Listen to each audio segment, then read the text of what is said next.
Simplifiez votre langage. Aujourd'hui, vous devez être aussi capable, en une phrase, d'être capable d'expliquer vos projets. Vous maîtrisez vos projets. Ce ne sont pas des projets, j'espère, que ChatGPT a fait. Et vous dites MVP. Tout le monde ne sait pas ce que c'est qu'un MVP. La posture, le langage corporel, c'est dit 93% de ce que vous envoyez comme message, c'est votre langage corporel. C'est pas amusement. Vous êtes avec vos collaborateurs, vos collègues, vos directeurs, vos managers et vous présentez un projet. Donc vous n'avez aucun choix.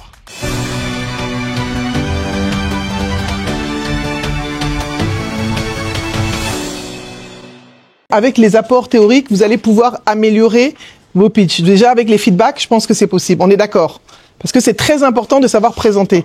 Grâce à vous, j'étais avec un de mes clients. Je dis, ah voilà, je faisais ça avec mes... Il me dit, mais il faut venir faire ça avec mes ingénieurs. Fais-moi une proposition. Il y a Gombo sur votre dos.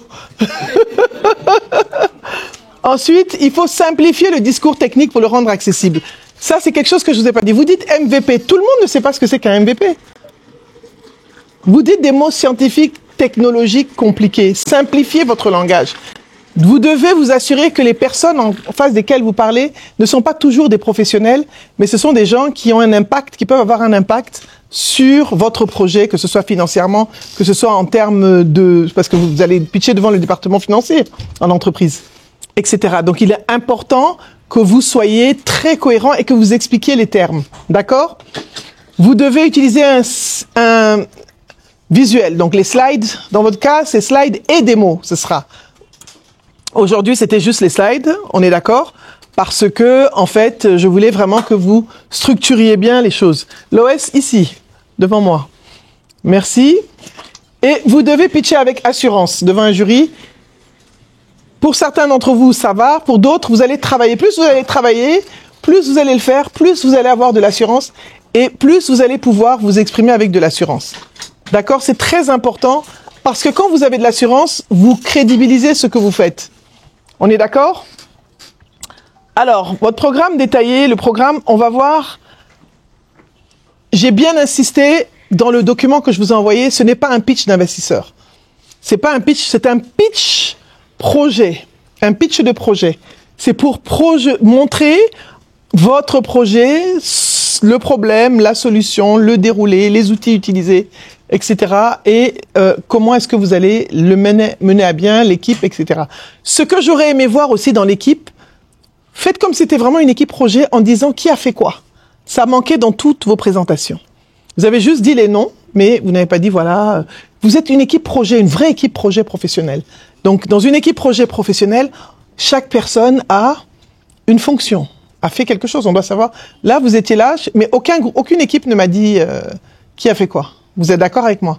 Mais c'est pas grave, on a fait ça exprès pour pouvoir vous donner du feedback, pour que vous puissiez améliorer la prochaine fois ce que vous allez présenter. Puisque la semaine du 13, donc ce sera certainement entre le 13 et je pense le 17, à ce moment-là, je serai avec Monsieur Canel, votre meilleur ami, et il y aura la démo. On va prendre une matinée, ce sera directement sur le pitch. Vous allez vous préparer, on va vous donner la date, et on va prendre, à ce moment-là, ce sera 10 minutes par groupe. Donc, ce sera peut-être pendant 2-3 heures, une matinée, de 9h à 13h, 9h à midi, on va faire ça. D'accord? Pour vous entraîner encore, vous permettre de vous entraîner, on va vous prévenir pour la date, pour que vous puissiez vous préparer. Mais préparez-vous tout le temps, parce que vous faites la technique, certes, mais vous ne pouvez pas laisser de côté le reste, parce que si tu travailles techniquement super bien, vous faites un super projet, que vous êtes incapable de le présenter, c'est plouf dans l'eau. On est d'accord? Vous êtes d'accord avec moi? D'accord? Donc pour certains d'entre vous, vous savez que vos voix ne portent pas assez. Bonjour Vincent. Vos voix ne portent pas assez. Donc c'est très important que vos projets soient bien présentés parce que c'est ça qui va convaincre ou ne pas convaincre le jury ou votre manager, etc. On est d'accord? Alors, il est important que vous compreniez quelles sont les attentes du jury en fin de formation. Sur votre projet, quels sont les critères sur lesquels, votre projet va être évalué. C'est extrêmement important. Donc ça, c'est des questions que vous devez poser et qu'on va essayer de clarifier. On va mettre en place des critères pour que vous puissiez... En général, les critères qu'on met, c'est la clarté de la présentation, c'est la cohérence du projet, c'est la cohérence comment on appelle ça, de la démo, etc. Est-ce que vous avez bien utilisé les outils techniques? Ça, ce sera peut-être plus pour Monsieur Canel. Moi, ce sera la cohérence du projet, la présentation du projet, les slides, etc. Il y a tout ça. L'éloquence, comment est-ce que vous vous présentez, votre assurance. Donc, il y aura différents critères qu'on va mettre en place. D'accord? À ce moment-là. On va voir, on a vu, vous avez vu un pitch réussi, je ne vais pas vous montrer de vidéo, mais je vais en chercher une. Mais surtout, le premier pitch était quand même assez réussi, la première équipe. Inonde, je ne sais plus comment ça s'appelle. Inonde Alerte, c'était pas mal du tout. Donc, j'ai vraiment aimé, c'était bien. C'est pas la peine de faire le mal. Chaque groupe, alors, aujourd'hui, vous devez être aussi capable, en une phrase, d'être capable d'expliquer vos projets. Une phrase. Alors, je vais vous redonner la parole. Vous n'allez pas... Une phrase en 30 secondes, ce qu'on appelle un elevator pitch. Notre projet permet de résoudre tel souci, s'appelle ceci, c'est ça. Donc, il faut que vous sachiez, que vous puissiez présenter votre projet dans la première phase. Dès que vous venez, c'est 30 secondes. Vous allez rencontrer des gens qui seront intéressés, mais vous n'allez pas tout leur présenter. Ils ont besoin juste de savoir quel est votre projet. Donc, il est important que vous puissiez faire cet elevator pitch-là. OK? Alors... Ensuite, il y a l'histoire de votre projet, le storytelling appliqué à un projet tech. Vous l'avez bien dit, le problème. Le problème, c'est ce qu'on appelle la douleur des utilisateurs. On a fait du design thinking, vous savez qu'on vient sur quels sont les points de douleur des clients. Aujourd'hui, et vous l'avez bien décrit dans vos différentes présentations. Vous devez vraiment venir avec une douleur, et c'est pour ça que je vous dis souvent, vous pouvez commencer par une histoire. François habite dans la périphérie de Boaké et il a toujours des challenges pour avoir un acte de naissance. Il va à la mairie de Boaké, c'est pour e-mairie, je crois qu'il y a un projet comme ça, n'est-ce pas? De mairie. Et voilà les challenges que François a. Mais aujourd'hui, nous avons la solution pour faciliter la vie de François. Avec notre application, voilà ce que nous avons. Et voilà l'impact que ça a. Donc, au lieu d'être dans le générique, vous pouvez aller dans le particulier avec l'histoire d'un de vos personas. Tout simplement, ça permet d'illustrer et c'est plus agréable à écouter. D'accord? Vous devez aussi, dans votre histoire, vulgariser la technologie, sans dénaturer la technologie. MVP, non. Minimum Viable Product, les gens ne savent pas ce que c'est. Donc, vous devez dire, on va faire un prototype de base. Vous allez trouver, je ne sais pas comment on dit ça en français, mais vous allez trouver le mot. N'utilisez pas toujours des mots compliqués, d'accord? Simplifiez, mais restez dans la technique. Donc vous devez, je vous ai dit tout à l'heure, la réussite de votre présentation, elle est basée sur quoi? Sur l'équilibre. Tout est équilibre. Vous avez 5 minutes, utilisez-les. Vous avez une page, une feuille, utilisez la page, pas une. Vous avez des présentations, n'écrivez pas trop de phrases, mettez les points clés. Toujours l'équilibre, d'accord?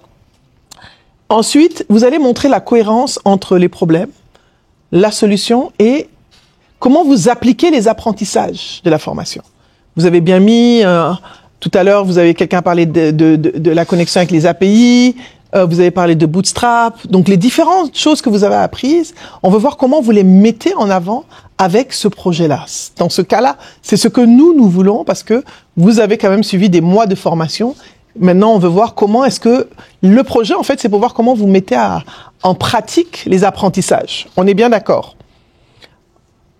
Ensuite, vous avez déjà, bon, on va pas faire d'atelier puisque nous, on l'a déjà fait ce matin. On va structurer le slide. 8 slides, introduction, je vous ai envoyé le canevas.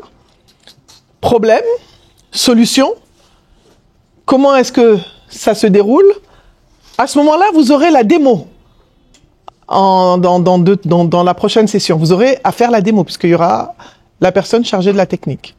L'impact et les apports de la formation, comment est-ce que vous avez, qu'est-ce que vous avez appris, même en faisant ce projet, ce que vous avez appris, et enfin la conclusion.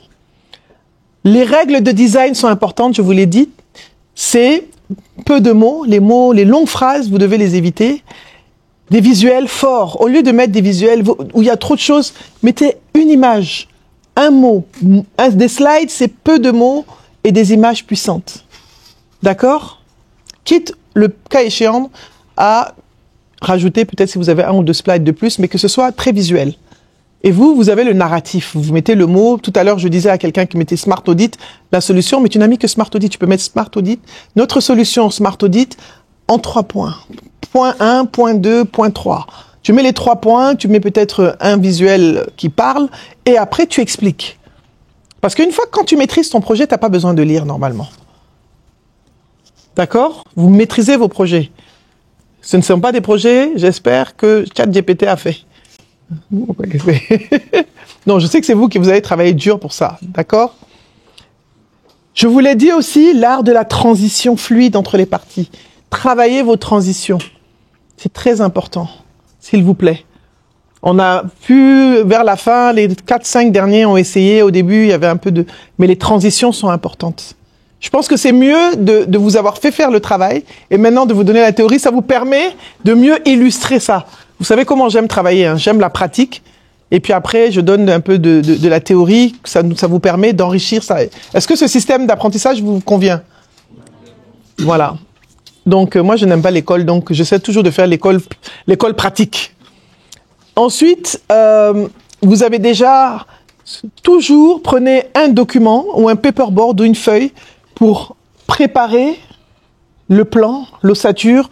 Il y a un groupe qui a dit qu'ils ont utilisé le design thinking, j'ai beaucoup aimé, voir les points de douleur du client, la solution, ça vous aide. Ça vous permet de faire le parcours client et de voir comment est-ce que vous pouvez résoudre et quels sont les impacts de votre solution. D'accord? J'aime quand vous m'écoutez comme ça. Alors, je vous dis, si j'avais fait la formation là comme ça, avant de faire la démo, vous n'allez pas écouter comme ça. Je sais.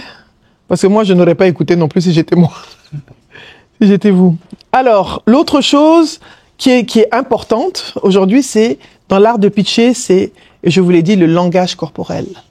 Le regard, la voix. Vous avez remarqué que je suis vraiment face à mon audience. Je ne regarde pas qu'une personne. Je regarde tout le monde. Même ceux qui sont derrière le poteau. Donc, je regarde tout le monde, et je te vois même, tu sais, ouais, oui, il faut cacher ta figure. Je te vois même si tu es derrière. Non, ce que je veux dire, c'est que vous voyez mon regard balayé. Je regarde tout le monde, même ceux qui s'endorment, même ceux qui sont... Voilà, je vous revois tous. La voix, le regard, la posture, le langage corporel. Votre langage corporel, travaillez-le dès que vous êtes assis. Arrêtez des positions comme ça, machin... Entraînez-vous à avoir des positions charismatiques quand vous êtes assis, s'il vous plaît. Vous allez voir que c'est pas facile. Déjà, franchement, vous vous tenez mieux qu'au début. Il y a du mieux, mais on n'a jamais fini de s'améliorer. D'accord? Est-ce que vous m'avez vu me coucher comme ça quand je suis en formation avec vous? Est-ce que je suis comme ça? Vous croyez que moi, je ne suis pas fatigué, ma tête n'est pas fatiguée? Non, je suis là, je suis droite. Parce que la posture, le langage corporel, dit 93% de ce que vous envoyez comme message, c'est votre langage corporel. La gestuelle. Vous allez vous entraîner, vous allez y arriver. J'ai même pas de doute. Je sais que vous allez y arriver. Je sais que dans un an, dans 6 mois, dans un an, je vais vous voir, vous serez très charismatique. Vous serez quelque part, je vais dire, ah, c'est lui ça. Cabri, c'est toi qui parles comme ça maintenant? Mais c'est ce qu'on souhaite. C'est du travail. C'est une question d'entraînement. C'est possible. Moi, je veux que vous mettiez dans votre tête qu'il n'y a pas de prédestination. Non, je sais pas. Non, moi, je suis pas comme ça. C'est pas vrai. On peut toujours s'améliorer. Je prends toujours un exemple. Si demain on t'envoie en Chine, toi qui dis que de langue là, tu n'apprends pas, tu vas pas parler chinois. Ouais, pour manger, tu dois pas te débrouiller, tu dois comprendre la langue. Donc, quand on est dans la nécessité, et vous êtes dans la nécessité parce que vous voulez exceller, vous voulez réussir, vous voulez être parmi les collaborateurs qu'on remarque et qui se démarquent, donc vous n'avez aucun choix. Vous êtes d'accord avec moi? C'est votre objectif. Alors, je vous ai donné tous les feedbacks sur les postures ce matin. Les visages comme ça, l'autre qui a un tic comme ça, l'autre qui se caresse le corps, donc tout ça là, non. Les gars, non, s'il vous plaît. Je vais vous donner une astuce. Avant de parler, centrez-vous, une petite inspiration, respiration. Vous mettez les 2 pieds ancrés dans le sol, parallèle avec les épaules. Vous inspirez, vous mettez vos mains comme ça. Ne cherchez pas à vous compliquer la vie, vos mains comme ça seulement. Ne croisez pas les mains quand vous êtes en train de parler parce que c'est une posture fermée. Mettez juste vos mains comme ça. Vous mettez en bosse, quoi. Vous mettez déjà dans la peau que non, là, vous êtes en projet. C'est pas amusement. Vous êtes avec vos collaborateurs, vos collègues, vos directeurs, vos managers et vous présentez un projet qui est important pour vous. Vos projets là sont très intéressants. Vous savez pas où ça peut vous amener dans la vie, hein. Ne négligez pas ça. Donc, voilà. Alors, il y a des techniques, le timing. Il y a des groupes qui ont fait 3 minutes. Non, restez dans le temps. Utilisez votre temps. Il y a des groupes qui ont fait au bout de plus de 5 minutes. Des fois, c'est que vous vous répétez. N'est-ce pas, Natacha? Tu t'es répété plusieurs fois. C'était très intéressant. Mais tu as dit, oui, on va s'inscrire. Tu l'as dit 2 ou 3 fois au J-Hub. Faut pas me voir comme ça. Hein. J'ai la mémoire. Hein. Je me prenais pour une vieille. Donc, voilà. Très important de se dire, c'est l'entraînement qui fait qu'on respecte le temps. Plus on s'entraîne, plus on se prépare, plus on va rester dans le temps. Et vous allez vous corriger les uns les autres. J'insiste pour que ceux qui ont une meilleure posture soient des modèles pour ceux qui en ont une. Donnez-vous des conseils, donnez-vous du feedback, aidez les autres à grandir. Ça aussi, c'est une façon de développer votre leadership. Aidez-vous.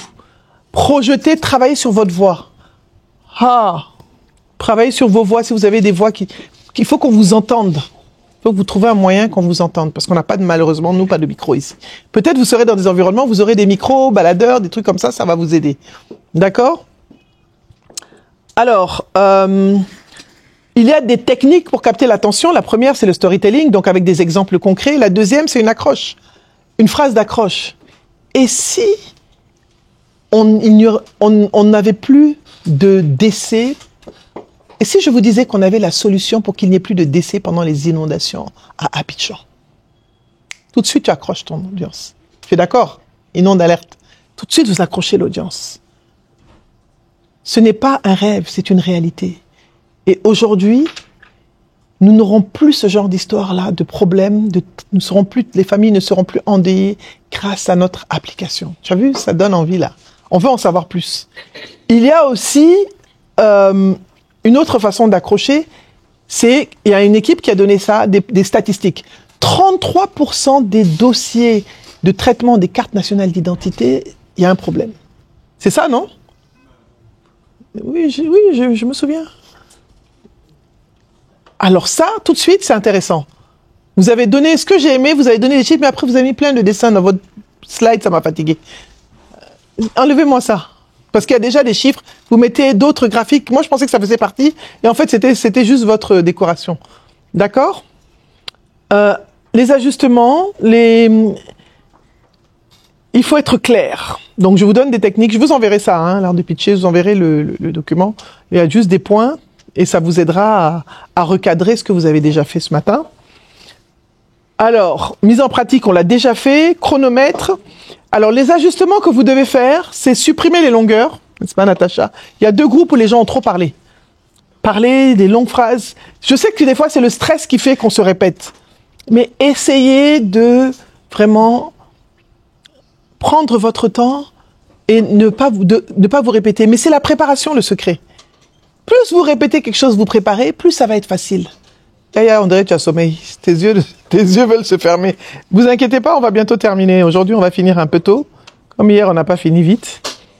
Alors, aujourd'hui, ce que je pense que vous avez pu acquérir des compétences. Est-ce que vous avez pu acquérir des compétences améliorées pour votre pitch aujourd'hui, oui ou non? C'est plus clair pour vous? Moi, j'ai vraiment voulu commencer par la pratique et puis finir par la théorie. Je sais que c'est pas logique, mais pour moi, c'était important parce que je sais que vous avez déjà présenté les projets et que vous avez, donc je me suis dit, vous avez déjà présenté. Maintenant, c'est vous donner une structure, vous donner une façon, une méthodologie pour vous faciliter la présentation. Les projets sont tous très bons. Vous avez de très très bons projets d'impact et tout. Aujourd'hui, c'est à vous de mettre en valeur ces projets avec la présentation. D'accord? Donc, je parlais de vous à mon client qui disait qu'il organisait un hackathon à l'INPHB. J'ai dit, mais on peut pas mettre mes élèves dedans. Non, on a déjà choisi les gens. Donc, je vais voir. J'espère qu'il y aura Gombo pour vous dedans. Donc, en tout cas, vous avez de belles solutions. Donc, l'idée, ce qu'on attend comme résultat, c'est que vous transformiez votre projet technique en récit clair et engageant. que vous rassuriez le jury que nous sommes sur les compétences que vous avez acquises. En l'occurrence, moi, ce sont les compétences de présentation, de prise de parole, de confiance en vous, parce que moi, j'ai tout ça que je vais vérifier. Ce sont au moins 4 ou 5 soft skills que moi, je vais vérifier, en fait, pendant les présentations. Monsieur Canel, lui, va vérifier les compétences techniques. Moi, c'est tout ce qui est présentation.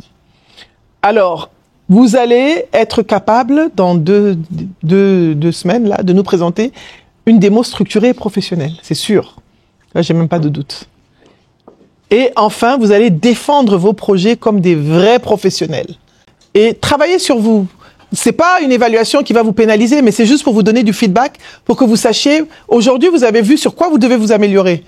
C'est pas contre vous, c'est vraiment pour que vous puissiez vous dire, ok, aujourd'hui, j'en suis là. Vous avez vu? Moi, je vais prendre un exemple très simple. Cabré hier et Cabré aujourd'hui. Aujourd'hui, c'est pas la même personne. Il est plus ouvert, il a parlé. Vous êtes d'accord avec moi? Et Cabré, au début, c'était horrible, c'était autre chose encore. Vous voulez même pas parler. Donc Cabré, on applaudit pour toi. Non, non, mais c'est pas propre à vous. En général, les ingénieurs, les informaticiens sont pas des gens qui sont ouverts. Ce sont des personnes qui sont dans leur truc parce que ils se disent je vais aller faire informatique comme ça, je vais pas parler avec les gens. Donc on voit la différence déjà. Je vois en termes de posture. Au début là, quand je venais ici, vous étiez comme ça. Tout le monde était presque couché. Maintenant, je vois vous êtes assis, vous êtes charismatique. Enfin pas encore. Vous êtes sur le chemin du charisme. Le charisme est en train d'arriver. Et le charisme va arriver. J'ai pas de doute là-dessus. Parce que tout est une question de travail sur soi. On peut devenir la personne que l'on veut devenir, mais il faut des efforts. Ça s'improvise pas, c'est pas facile, mais c'est du travail. Mais vous êtes capable si vous voulez. Bien sûr, ça dépend aussi des objectifs de chacun. D'accord? Vous avez vu Natacha, aujourd'hui je la vois. Donc voilà, c'est vraiment important qu'on puisse, que vous ayez cet outil-là. C'était normalement, c'est, je crois, le dernier module qu'on devait faire, ce module sur le pitch. Mais le pitch, pour moi, je vais rajouter une session où on va aller avant que vous puissiez présenter en fin de projet. Je ne sais pas si ça vous convient, hein, qu'on ait une session d'entraînement. Ça vous va? Qui veut la session d'entraînement? Levez la main, ceux qui la veulent. Ok. Tiens, il y a même quelqu'un qui a levé les 2 mains. Ok, donc on va faire cette session. C'est vraiment pour vous donner les outils. Et s'il vous plaît, apprenez à vraiment être une équipe. Ah oui, l'autre soft skill que je vais vérifier, c'est la collaboration. M'assurer que la collaboration est là et l'esprit d'équipe. Vous savez, je vous ai dit, la collaboration, c'est très important et votre leadership individuel au sein des équipes. D'accord? Parce que si vous collaborez bien, il ne devrait pas avoir de déséquilibre flagrant. Il y aura peut-être des petits déséquilibres, mais c'est pas parce que quelqu'un présente bien. Moi, c'est l'équipe qui m'intéresse. Je veux pas avoir une seule personne qui présente bien dans l'équipe. Je veux que tout le monde soit partie prenante du projet et tout le monde soit impliqué. Et tout le monde, celui qui fait mieux, dise aux autres, ah voilà, toi tu peux t'améliorer, attends, je vais t'aider, quel est ton problème? Vraiment, soutenez-vous et entraidez-vous. C'est hyper important le team spirit, l'esprit d'équipe, s'il vous plaît. D'accord? D'autres questions? Ou bien je peux mettre mon polo, on va faire nos photos. Ok. Merci à vous. Donc, je vous vois dans 2 semaines. Merci infiniment.